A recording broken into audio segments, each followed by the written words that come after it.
ಈ ಕೆಲಸ ಮುಗಿಸಲು 1 ಗಂಟೆ ಬೇಕಾಗುತ್ತದೆ.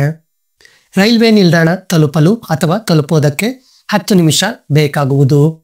ಕೇಕ್ ಬೇಕ್ ಮಾಡಲು 30 ನಿಮಿಷ ಬೇಕಾಗುವುದು. ರಾಜ್ಯಾದ್ಯಂತ ಪ್ರಯಾಣಿಸಲು 1 ವಾರ ಬೇಕಾಗುತ್ತದೆ. ಸೊ ನಾವು ಯಾವುದಾದ್ರೂ ಒಂದು ಕೆಲಸವನ್ನ ಮಾಡೋದಕ್ಕೆ ಎಷ್ಟು ಸಮಯ ಬೇಕಾಗುತ್ತೆ, ಎಷ್ಟು ಸಮಯ ಬೇಕಾಗುವುದು ಅನ್ನೋದನ್ನ ಕನ್ನಡದಲ್ಲಿ ಹೇಳುವಾಗ ಈ ರೀತಿಯ ಸೆಂಟೆನ್ಸ್ಗಳನ್ನ ಯೂಸ್ ಮಾಡ್ತೀವಿ. Then how to say these sentences in English. ಈ ರೀತಿಯ ಸೆಂಟೆನ್ಸ್ಗಳನ್ನ ಇಂಗ್ಲಿಷ್ ಅಲ್ಲಿ ಹೇಳೋದು ಹೇಗೆ? ಈ ರೀತಿಯ ಸೆಂಟೆನ್ಸ್ಗಳನ್ನ ಇಂಗ್ಲಿಷ್ ಅಲ್ಲಿ ಹೇಳುವಾಗ ನಾವು ಯಾವ ಸೆಂಟೆನ್ಸ್ ಸ್ಟ್ರಕ್ಚರ್ ಅನ್ನ ಫಾಲೋ ಮಾಡಬೇಕಾಗುತ್ತೆ?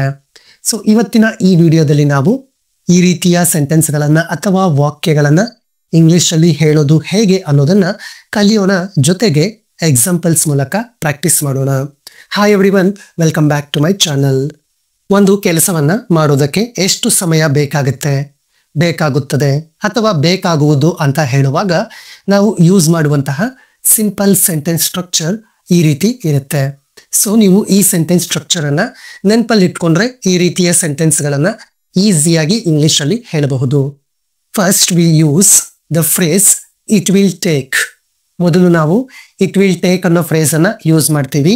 ದೆನ್ ಟೈಮ್, ಎಷ್ಟು ಟೈಮ್ ಬೇಕಾಗುತ್ತೆ ಅಂತ ಹೇಳ್ತೀವಲ್ಲ, ಸೊ ಟೈಮ್ ಅನ್ನ ಯೂಸ್ ಮಾಡ್ತೀವಿ. ಟೈಮ್ ಆದ್ಮೇಲೆ we use to, and to ಆದ್ಮೇಲೆ remaining sentence. First it will take, then time, after time we use to, and then the remaining sentence. So ಈ sentence structure ಅನ್ನ use ಮಾಡಿಕೊಂಡ್ರೆ ಆರಾಮಾಗಿ ಇಂಥ ಸೆಂಟೆನ್ಸ್ಗಳನ್ನ English ಅಲ್ಲಿ ಹೇಳಬಹುದು. ಸೊ ಈಗ ಕನ್ನಡದಲ್ಲಿರುವಂತಹ ಈ ಸೆಂಟೆನ್ಸ್ಗಳನ್ನ ಇಂಗ್ಲಿಷ್ ಟ್ರಾನ್ಸ್ಲೇಟ್ ಮಾಡ್ತಾ ಈ ರೀತಿಯ ಸೆಂಟೆನ್ಸ್ಗಳನ್ನ ಇಂಗ್ಲಿಷ್ ಅಲ್ಲಿ ಹೇಳೋದು ಹೇಗೆ ಅನ್ನೋದನ್ನ ಪ್ರಾಕ್ಟೀಸ್ ಮಾಡೋಣ. ನಾವು ಎಷ್ಟು ಹೆಚ್ಚು ಸೆಂಟೆನ್ಸ್ಗಳನ್ನ ಇಂಗ್ಲಿಷ್ ಅಲ್ಲಿ ಪ್ರಾಕ್ಟೀಸ್ ಮಾಡ್ತೀವೋ ನಮಗೆ ಅಷ್ಟು ಇಂಗ್ಲಿಷ್ ಅನ್ನೋದು ಈಸಿಯಾಗಿ ಅರ್ಥ ಆಗುತ್ತೆ. ಅದ್ರ ಜೊತೆಗೆ ನಮ್ಮ ವೊಕ್ಯಾಬ್ಯುಲರಿ ಬಿಲ್ಡ್ ಆಗುತ್ತೆ, ನಮ್ಮ ಇಂಗ್ಲಿಷ್ ಸ್ಪೀಕಿಂಗ್ ಸ್ಕಿಲ್ ಅನ್ನೋದು ಕೂಡ ಡೆವಲಪ್ ಆಗುತ್ತೆ. ಫಸ್ಟ್ ಒನ್, ಈ ಕೆಲಸ ಮುಗಿಸಲು 1 ಗಂಟೆ ಬೇಕಾಗುತ್ತದೆ.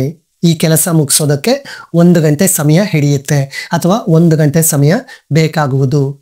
First we use it will take.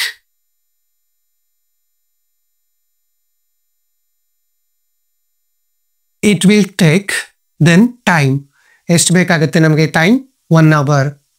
It will take an hour. Time ಆದ್ಮೇಲೆ we use to. It will take an hour to finish this work. It will take an hour to finish this work. ರೈಲು ನಿಲ್ದಾಣ ತಲುಪಲು 10 ನಿಮಿಷಗಳು ಬೇಕಾಗುವುದು. ರೈಲು ನಿಲ್ದಾಣವನ್ನು ತಲುಪೋದಕ್ಕೆ 10 ನಿಮಿಷಗಳ ಸಮಯ ಬೇಕಾಗುವುದು.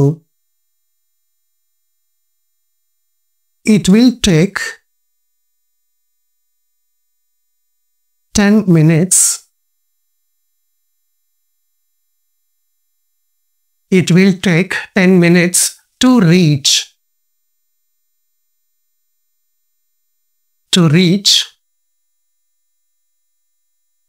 railway station.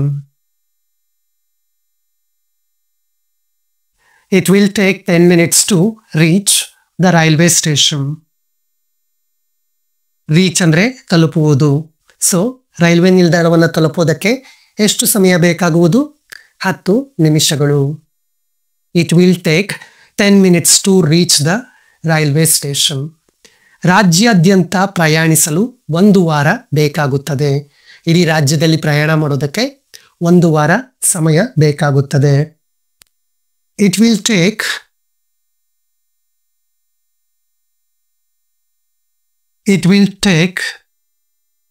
a week to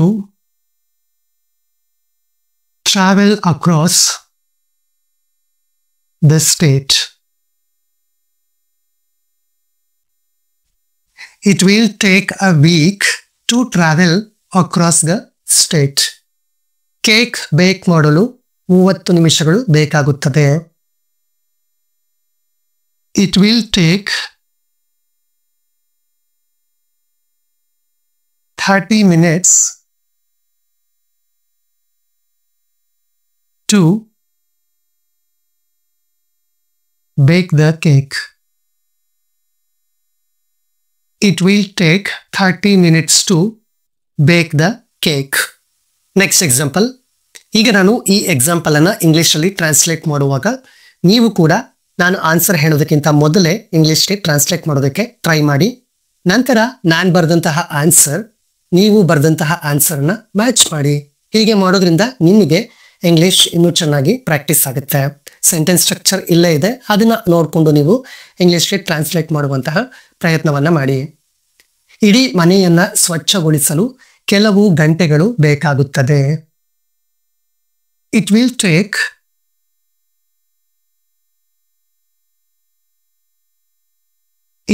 take a few hours. It will take a few hours to clean the whole house. Whole means ಇಡೀ ಮನೆಯನ್ನ ಸ್ವಚ್ಛಗೊಳಿಸಲು ಕೆಲವು ಗಂಟೆಗಳು ಬೇಕಾಗುತ್ತದೆ. It will take a few hours to clean the whole house. ಬಾಗಿಲು ತೆರೆಯಲು 1 second ಬೇಕಾಗುತ್ತದೆ. It will take a second to open the door. ಬಾಗಿಲು ತೆರೆಯಲು 1 ಸೆಕೆಂಡ್ ಬೇಕಾಗುತ್ತದೆ. It will take a second to open the door. ಕೋಣೆಗೆ ಬಣ್ಣ ಹಚ್ಚಲು 1 ದಿನ ಬೇಕಾಗುವುದು. It will take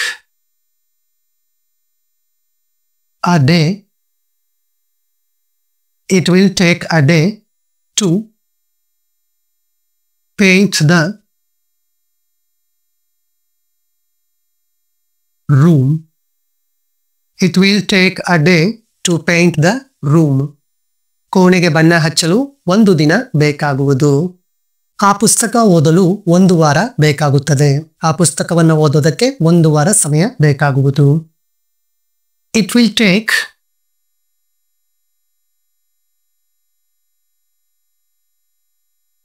a week to read that book. It will take a week to read that book. ನಿಯಮ ಅರ್ಥ ಮಾಡಿಕೊಳ್ಳಲು 1 ಕ್ಷಣ ಬೇಕಾಗುವುದು. It will take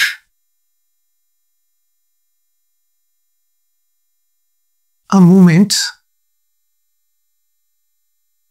It will take a moment to understand.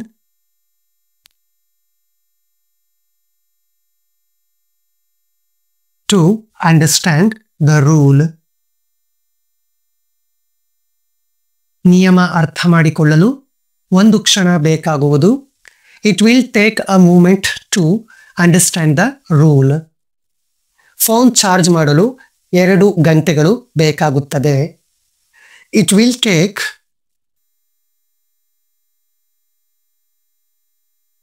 It will take 2 hours. It will take 2 hours to charge the phone. It will take 2 hours to charge the phone. So ಈಗ ನಿಮಗೆ ಯಾವುದಾದರೂ ಒಂದು ಕೆಲಸವನ್ನ ಮಾಡೋದಕ್ಕೆ ಎಷ್ಟು ಸಮಯ ಬೇಕಾಗುತ್ತೆ, ಎಷ್ಟು ಸಮಯ ಬೇಕಾಗುವುದು ಅನ್ನೋದನ್ನ ಇಂಗ್ಲಿಷ್ ಅಲ್ಲಿ ಸೆಂಟೆನ್ಸ್ ಅಲ್ಲಿ ಹೇಳೋದು ಹೇಗೆ ಅನ್ನೋದು ಖಂಡಿತ ಅರ್ಥ ಆಗಿದೆ ಅನ್ಕೊಳ್ತೀನಿ. ಸೊ ನೀವು ಕೂಡ ಈ ರೀತಿ ಇನ್ನೊಂದಷ್ಟು ಹೊಸ ಸೆಂಟೆನ್ಸ್ ಗಳನ್ನ ಪ್ರಾಕ್ಟೀಸ್ ಮಾಡಿದಾಗ ನಿಮಗೆ ಇನ್ನಷ್ಟು ಸ್ಪಷ್ಟವಾಗಿ ಅರ್ಥ ಆಗುತ್ತೆ. ಜೊತೆಗೆ ಇಂಗ್ಲಿಷ್ ಸ್ಪೀಕಿಂಗ್ ಸ್ಕಿಲ್ ಅನ್ನೋದು ಕೂಡ ಡೆವಲಪ್ ಆಗುತ್ತೆ. ಕೊನೆಯದಾಗಿ ನಿಮಗೆ ಪ್ರಾಕ್ಟೀಸ್ ಸೆಂಟೆನ್ಸಸ್. ಗಿಡವು ಸಂಪೂರ್ಣವಾಗಿ ಬೆಳೆಯಲು ಕೆಲವು ತಿಂಗಳುಗಳು ಬೇಕಾಗುತ್ತದೆ. ನನ್ನ ಶೂ ಲೇಸ್ ಕಟ್ಟಲು 10 ಸೆಕೆಂಡ್ಗಳು ಬೇಕಾಗುವುದು. ಸೊ ಈ ಸೆಂಟೆನ್ಸ್ ಸ್ಟ್ರಕ್ಚರ್ ಅನ್ನ ಯೂಸ್ ಮಾಡಿಕೊಂಡು ಈ 2 ಸೆಂಟೆನ್ಸ್ ಗಳನ್ನ ಇಂಗ್ಲಿಷ್ ಅಲ್ಲಿ ಕಾಮೆಂಟ್ ಮಾಡಿ ಹೇಳಿ. ಈ ವಿಡಿಯೋ ನಿಮಗೆ ಯೂಸ್ಫುಲ್ ಅನ್ಸಿದ್ರೆ like this video and share this video. If you are watching my videos for the first time, then don't forget to subscribe my YouTube channel. Thank you.